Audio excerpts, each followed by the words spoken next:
মেয়েদের সাথে মিথ্যা বলে কোনো লাভ নেই, কোনো লাভ নেই। ওরা দরকার হলে পাতাল থেকেও ইনফরমেশন বের করে আনতে পারে। সত্যিটা ওরা জেনেই ছাড়ে মাঝখান থেকে। আপনার উপর বিশ্বাসটা হালকা হবে। তাছাড়া অনেক সময় তো তারা সত্যি জেনেও প্রশ্ন করে আপনাকে যাচাই করার জন্য। তার যে ভালো হবে সত্যিটা বলে দেন আর সরি বলে দেন, এতে আরও বিশ্বাস বাড়বে। কিছু মেয়ে বাপের বাড়ি ছাড়াও বাঁচতে শিখে যায়।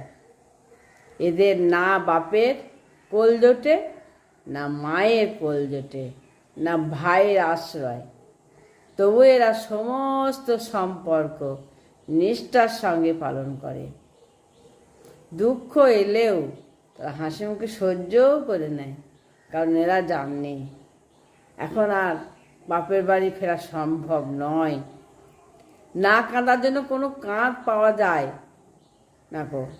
কেউ বলে মেয়েটা নিশ্চয়ই ক্লান্ত হয়ে পড়েছে, সে শুধু নিজের আঁচল দিয়ে চোখের জল মোছে না, আবার কখনো কখনো সে মুছেও নেয়, আবার নিজেকে বুঝিয়েও নেয় যে এটাই তার দুনিয়া। সত্যি তাই, মেয়েরা সব কিছুই পারে। মেয়েরা আলুর মতো। মেয়েরা মানে যেখানে যেভাবে সেইভাবেই তারা নিজেকে তৈরি করে নেয়। কন্যা সন্তানরা আবার বলে দেখবেন মেয়ে সন্তান আর কি বাবাদের আয়ু বাড়ায়। গবেষণা করে দেখা গেছে কন্যা সন্তান বাবার মানসিক প্রশান্তি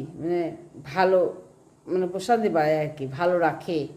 কন্যা সন্তান থাকা বাবার দীর্ঘায়ু হওয়ার সম্ভাবনাও বেশি থাকে।